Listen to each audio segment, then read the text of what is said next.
Hello viewers, I am Dr. Mohan Maharaj, Director of Critical Care Services. Thank you for watching, and this is very important season.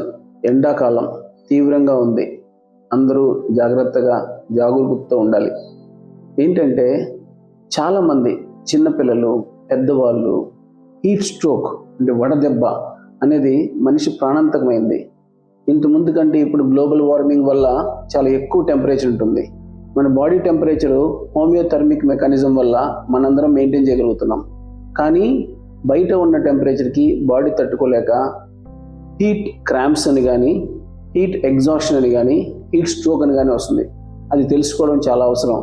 దానివల్ల lethargy, అలాగే dizziness, అలాగే మనకు weakness వచ్చి కళ్ళు తిరిగి పడిపోయే అవకాశం ఉంది. కొంతమంది చనిపోయే అవకాశం ఉంది. కాబట్టి మీరు త్వరగా గుర్తించండి, ఎక్కువ ప్రికాషన్స్ తీసుకోండి. ఎక్కువసేపు ఎండలో ఉండకూడదు.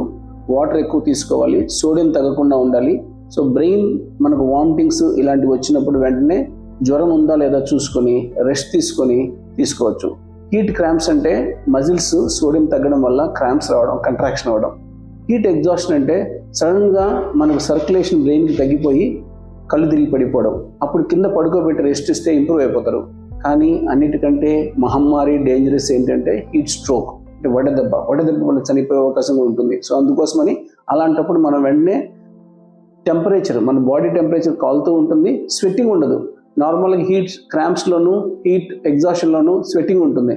అప్పుడు స్వెట్టింగ్ ఉండదు, డ్రై స్కిన్ ఉంటుంది, టెంపరేచర్ ఎక్కువగా ఉంటుంది. సో కాబట్టి ఇవి మనం గమనించి ఈ ఎండాకాలం నుంచి ఇలాంటి ప్రమాదాలు తప్పుకొని మనం హ్యాపీగా, హెల్తీగా ఉండాలని కోరుకుంటున్నాను. Thank you.